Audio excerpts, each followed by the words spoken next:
Alright, what's up everyone? Today's video, I'm going to be teaching you some techniques that I use to improve my embroidery designs when digitizing. Alright, when people first get started in digitizing, they usually think that using a Tommy stitch for everything would make a design look like perfect as long as there's no gaps, right? But you couldn't be more than wrong. So let me show you right here. Like for this cheek, right? Will a tatami stitch look good? Yes. But what people usually do is they just put the tatami. You could add a border around it, but you could also, let me control this over here. You could also change the tatami stitch into a satin stitch. Let me just select all of these, jump so you guys get a clearer view. The satin stitch, instead of using a tatami stitch, will give your design a more unique look. And let me change the spacing for this one. Let me see how 0.7 would look like. No, 0.6. Yes.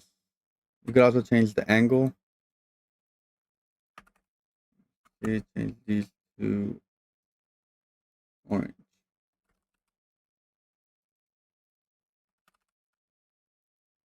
So let's delete the border so you guys can see the difference.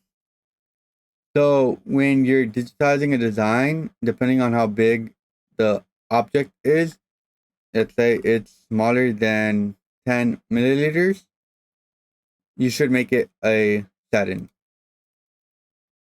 because it will make the design stand out. All right, for an example, I'm going to go ahead and use this ice cube as an example. So this ice cube, if I were to make it all a Tommy stitch, right? So the white and then the blue right here.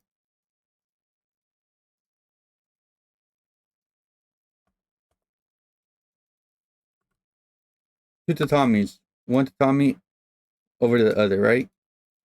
Doesn't look bad, but to create a design that is more unique and that stands out, the blue, if it's smaller than 10 milliliters, I recommend you use a satin stitch. Even for the white part, you could even make it a satin stitch because it's smaller than 10 milliliters. So let's go ahead and digitize the whole thing and show you guys the difference between a tatami and a satin stitch. Okay, so let's get this white part done over here. See.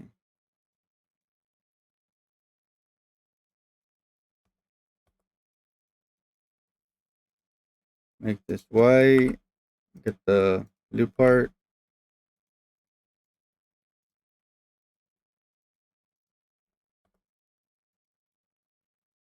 That is blue.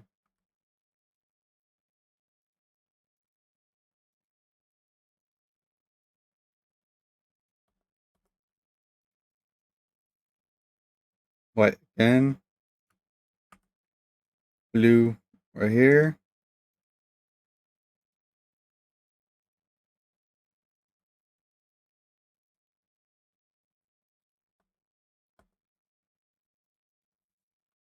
Okay, this is what we have. And then let's add our border. All right, I'm gonna add a border to all of it.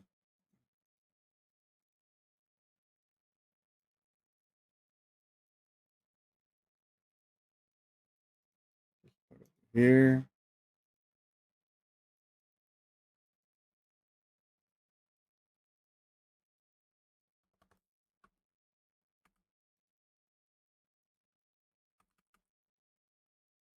Okay, the blue part. So if I were to turn all of this, of the blue part, into a satin stitch, and then turn these white parts of the cube into satin, it would give the design a more unique look. All right, and another thing I like to do for eyes, instead of making it a circle,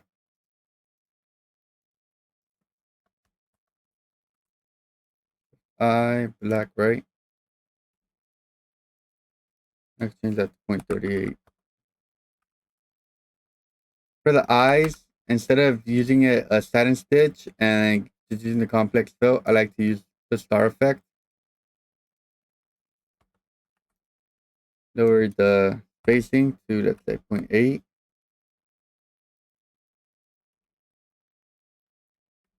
That gives the eye a more unique look. And also, when instead of, sometimes you see like this big design, right? Like for the arm.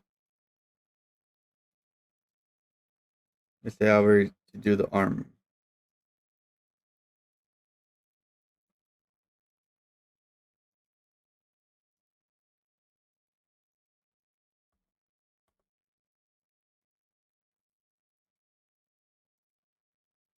So for the white part,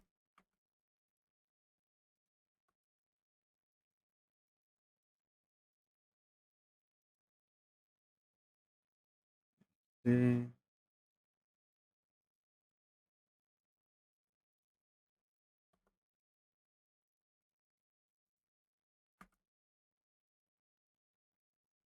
instead of using that as a tatami, it would be a satin. You could go ahead and mess around with the spacing. Usually people use it as 38. It's more like there's more density and it's more visible. When you increase the spacing, it basically makes the stitches more apart, which I prefer on my effects on when I use the satin stitch. And then for the arm, instead of leaving it just as a tatami, I like to use the column A tool. Let's say change it to black as well.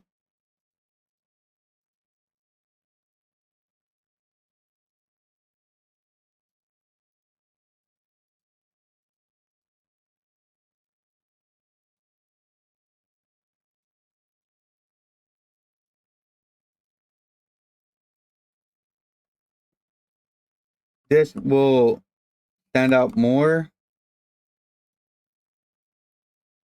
from just using the tatami stitch with the border right here. And sometimes, like, let's say for this part, and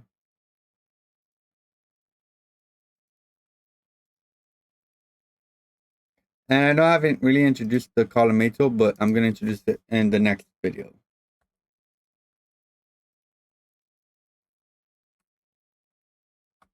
Shift I, and you could also increase the spacing. Let me say 2.9. Like, when I make a design, sometimes I don't want the whole thing to be just a solid fill. I would like to space it all like apart. I basically every object try to give it its whatever. You just gotta get creative with it, honestly. Yeah. You know, it's not, there's no right or wrong answer. It's just how you could make a design more unique. Okay, now for this guy.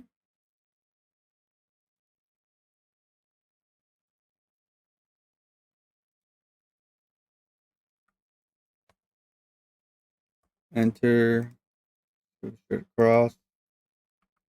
So the sky, you could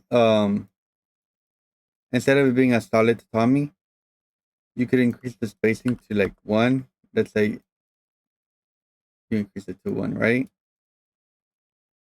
Or 1.2. This will still give you a very basic fill. What I like to do on, like for the sky, I like to add trapunto, which will make your stitches run across. And I like to add the Florentine effect.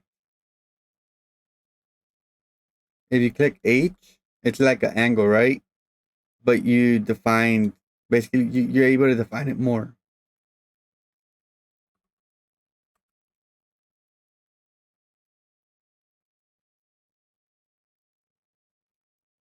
Watch, I'm gonna go ahead and send this to the top. This would be another way to improve our design. We also have another effect. See, let's just make this pretty quick. It doesn't gotta be perfect.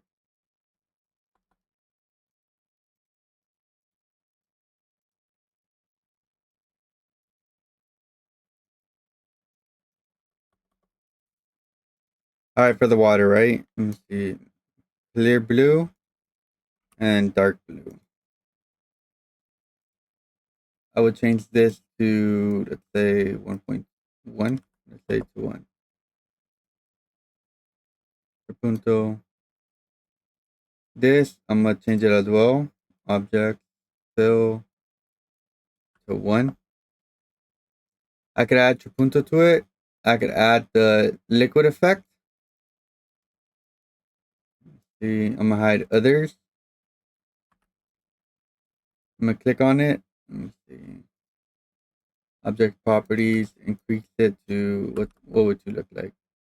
Let's say 2, right? No, 1.8. 1.8. H. You add the angles from the outside. You can even click on a point and delete it.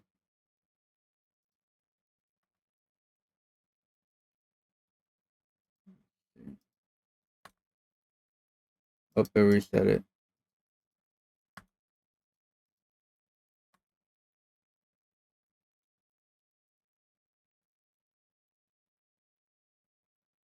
Curve, curve, curve. Delete that node.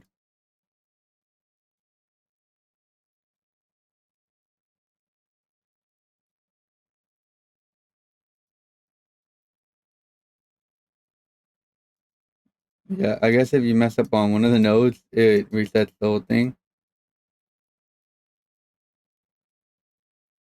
Curve, top, curve to the top. Let me see, unhide all. This would be how our ocean would look like. Add others, unhide all. Also, always remember to make your outlines a satin stitch. That is a requirement. It's not optional. All right, thank you guys so much for watching. Those are some quick, easy, simple techniques that I recommend you implement when you're digitizing. This will drastically improve your embroidery design. See you on the next one. Bye.